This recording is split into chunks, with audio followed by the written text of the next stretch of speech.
What is up, guys? Hope everybody is having a great day. And today I just wanted to talk about my journey through entrepreneurship and kind of where I'm taking it, because I think a lot of times we hear people's stories. There's a lot of entrepreneurs out there who are succeeding, who do a great job of telling their story, and it helps other people. And so I want to do that today and kind of tell you my story. So it starts in college. And so in college, I never worked a job because I was playing football. I went to Shorter University, and I loved it there. I met my wife there. I made some of the closest friendships I ever made there, and it was awesome. But during the summer, what I would do sometimes is I would flip stuff on eBay.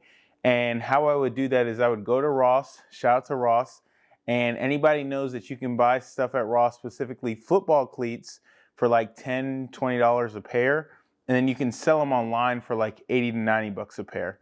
And so I didn't really go all in on that, but that kind of sparked my interest in learning that when you take a chance, you can make money and you can make a profit off of taking a chance on something. So I'm going through college. My senior year, I had a pretty good senior year in football. And so I'm getting ready to play in some all-star games. That goes well. And then I'm training for the NFL. I actually had a private workout. It was like a group of us, a group of defensive tackles who played in the state of Georgia. We had a workout with the Falcons. And so I thought everything was going to be fine and dandy. I thought I was going to be playing the NFL for a little bit. Thought I was going to be able to collect money and just live my life.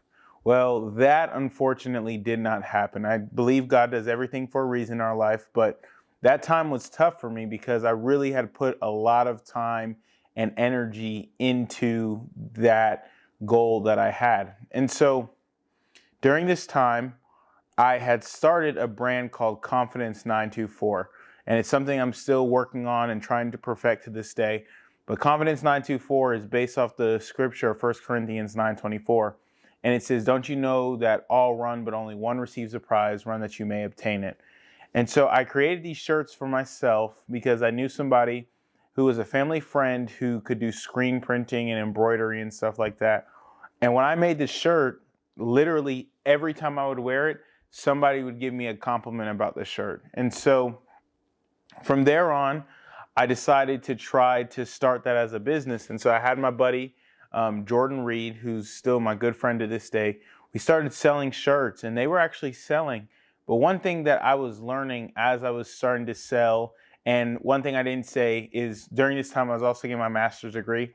But one thing I was learning is through watching YouTube and stuff like that, I was learning from guys like Gary Vee and Bedros Keuilian on how to sell. And so learning from those guys, I started utilizing what they were doing, and I was applying into social media.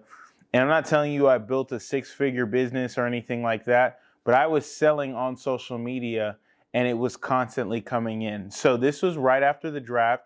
And so I have a little money. I think maybe the most I ever sold in 1 month was about $1,400 worth of t-shirts. And on top of that, I was training people as well, because the thought process was that if I was going to still train to be in the NFL, I needed to be in the gym quite a bit. And with a full-time job, it's really hard to dedicate that time to the gym. So I was training kids in the gym that I was working at. It was called Dash Performance.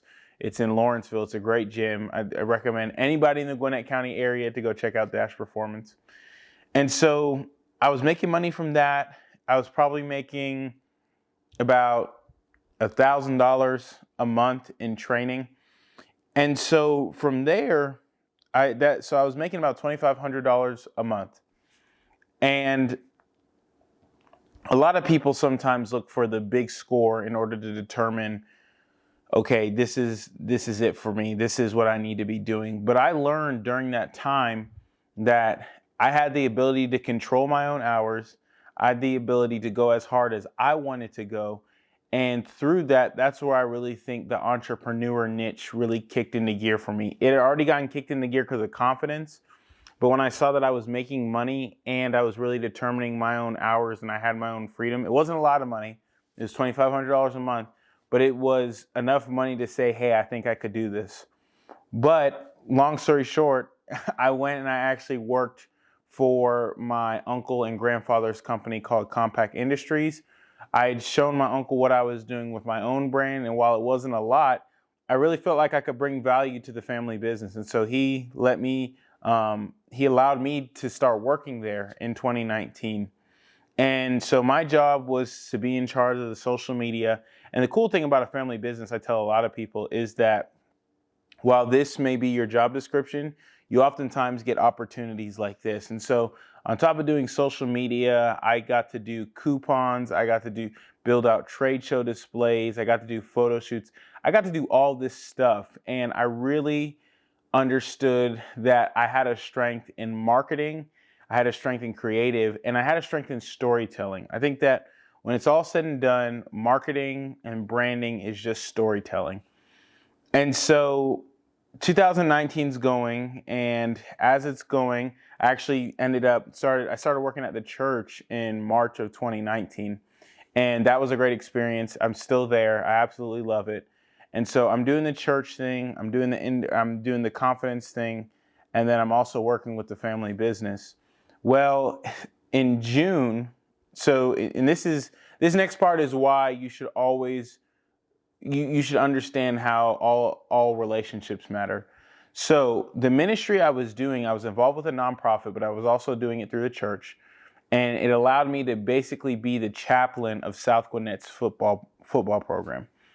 And so South Gwinnett's football program's coaches were friends with a man by the name of Reginald Skarda. Now, if you know Reginald Skarda, he's the current sheriff of Henry County.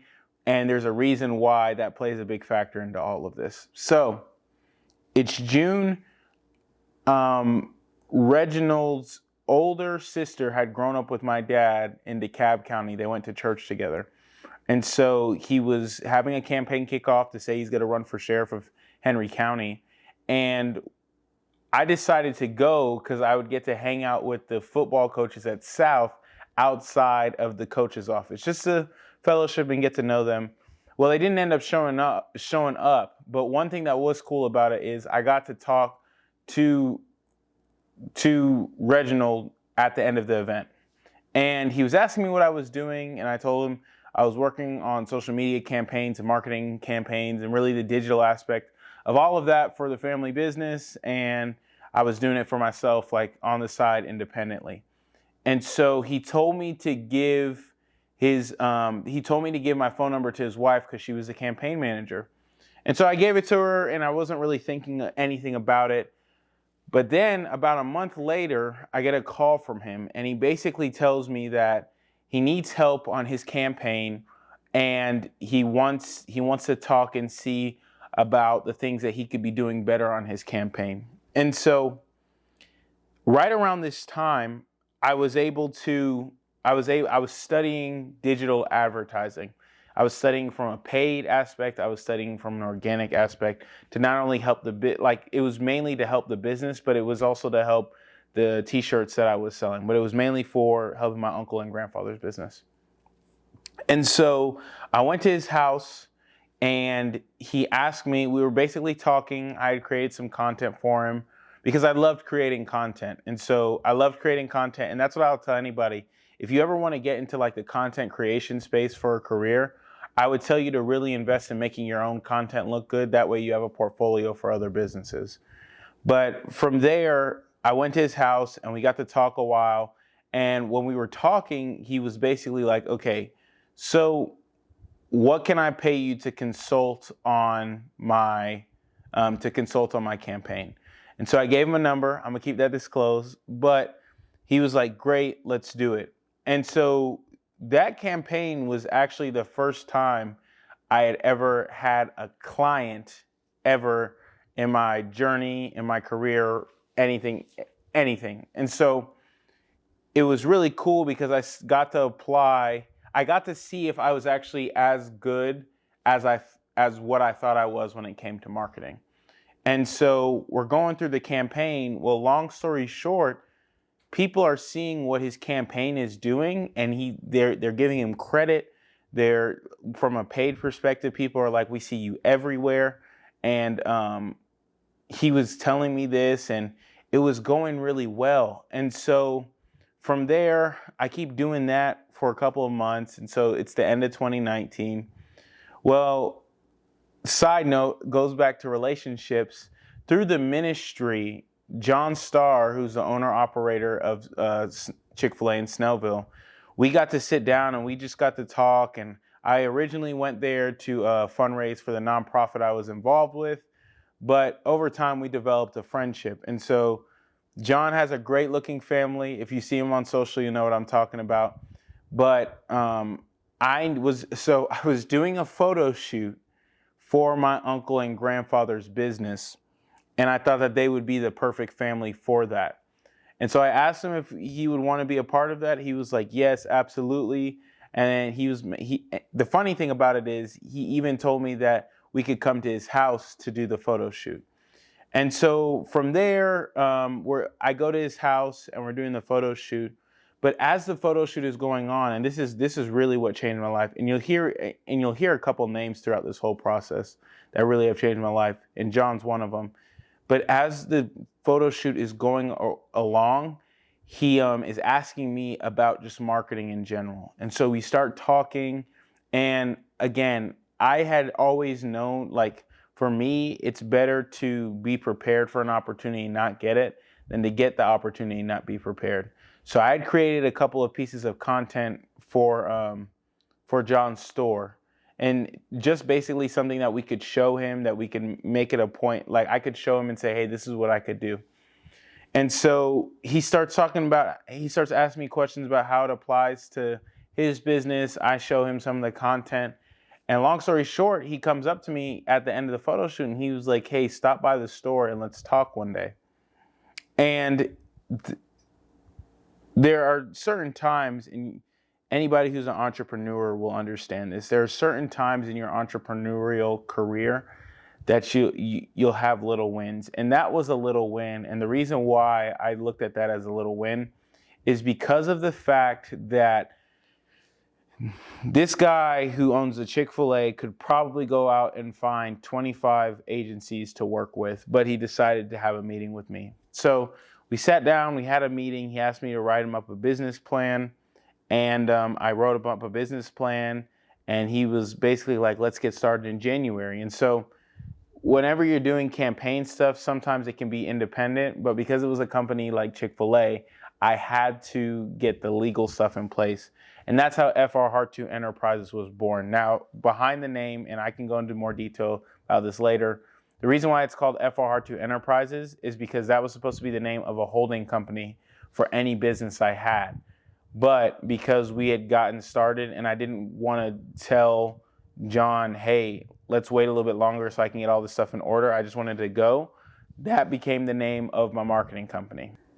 And so when COVID hit, there was a shift. So by now we're in 2020 and it's an election year. And so I'm still doing Reginald Skarda stuff, but because he's getting so much praise and he's getting so much recognition from the digital advertising, other stuff too, but from that, my name was getting out there in the world of politics for people who were running for office and who needed help with digital advertising. So 2020, I worked on like 6 campaigns and I ran paid media for them. I got to do TV commercials. I got to do brand stories, all of that stuff. And it was just a blessing in disguise because it really got my name out there, but it allowed me to get better in my work, because what happened in 2020 is nobody really was doing digital advertising before. And so anything was better than nothing at that point. But the stuff I was putting out was pretty good. And so from there on, I'm working with the political clients. And so it's going well. And then in November, I get married. And so that's November 13th, 2020. And then from all of that stuff happening, I was getting accolades and recognition. I got named as a finalist for the launch award for the Gwinnett County Chamber of Commerce Small Business Awards. And so I go to the event. I don't win the award, and it is what it is. And so I'm thinking of a plan for next year Well, and this is another name you need to remember. So in front of me, there's a guy by the name of Ali Jamal. And Ali Jamal was there because he had won the Emerging Entrepreneur Award. And so I'm looking at his story, and he owns a bunch of hotels, and he started working for himself when he was about 27. And I think his story's great. And so one thing I've learned, and I'll talk about this later in like further episodes, is you shouldn't try to sell something to somebody that doesn't need it. Like, there are some people who genuinely are not your target audience. And so I wanted to see how he was doing his marketing, and I went online to his social media, and they were doing some good things. I just knew that I could bring them even more value on top of what they were doing.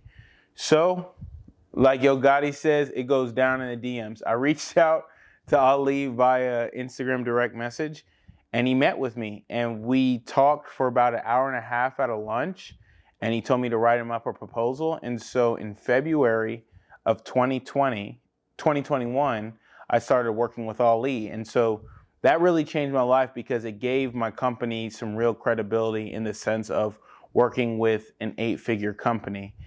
So rewinding back, November is election time, and Reginald Skarda gets elected as sheriff of Henry County. And so from there, as he had like a transition phase for a couple months, I was a part of transitioning the social media and the branding and the marketing in the sheriff's office. And so that was a great opportunity as well.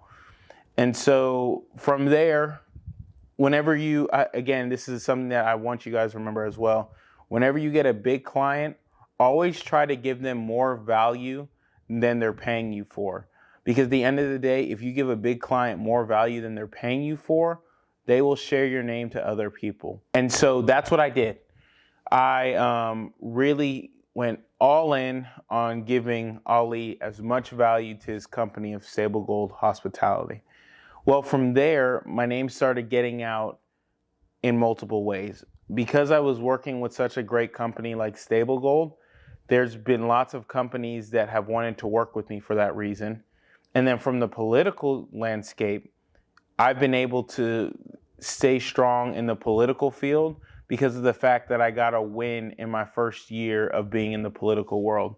And so like right now, I'm working with Felicia Moore, who's currently in a runoff for the mayor of the city of Atlanta, but it's been lots of other stuff. And so I say all that to say that you never know about the opportunities that you'll get, and you never know about how the relationships that you form can get you opportunities. But I'm telling you today, make sure that you take value in every relationship that you make, because you never know in the long term what value that can bring. And so from there, I started working with these companies. But as I started to work with these companies, I realized I needed to do two things. I needed to bring more value, because if you bring value, I've learned, and you hear social media people say this, but I truly believe it. If you bring value and you solve problems, you'll always have more than what you need in life. And so for me, I had to figure out as a marketing company, as a marketing firm, how I was going to vertically integrate my services. And so another person who played a big role in that was a guy by the name of Zach Murray. Zach Murray works with Shaquille O'Neal's team. And the reason why I got to know Zach is because Shaquille O'Neal works in Henry County with the sheriff. But he taught me web design, and so that added another service to the services I provided, but it allowed clients to stay with me during the process. And so I added that service, but then as I realized, like in 2020, I was doing a lot of the video filming. But then I realized that if I wanted to really acquire large clients, I wasn't going to be able to do that through the type of filming that I did. And so from that perspective, I started talking to videographers. So there's Mike Rowe, who's been integral in my business, Cletus Avery, Tyler Glore. I mean, I started focusing on what am I good at and what do I need to delegate? And that's the phase I'm in now. I've been working with a new videographer as well. And that's really where I'm at now. It's about taking the next couple of clients, the next couple of big projects I have, and really knocking them out of the park. But in 2022, what I want to start doing is I want to start using my marketing machine, as in my thoughts, strategies, and team of people I've been working with. I want to start using that in industries that don't utilize it as much as they should. So, for example, the real estate industry is something that if you look at Ryan Serhant, he does a great job because of the way he markets himself. And I feel like if I were to get my license and utilize what I've learned in the marketing world, I could really benefit from the real estate industry. So that's one thing I'm looking at. The next thing I'm looking at is sports management. And so because I really feel like I play the game, I know the experiences, and I feel like I could bring people a lot of value, especially athletes trying to build their brand as well. And so that's really my entrepreneurial story. Like, that's where I'm at, that's where I'm headed. Those are the two things I'm focusing on now. But I would tell anybody out there, like, really try to bring people value and really try to solve people's problems, because again, people are never going to pay you money if they have to solve the problems for you. But what people will pay you money for is if you can solve their problems. So I hope that brought you some value, and I can't wait to continue to document this journey throughout the next year and further beyond that. Have a great day. God bless.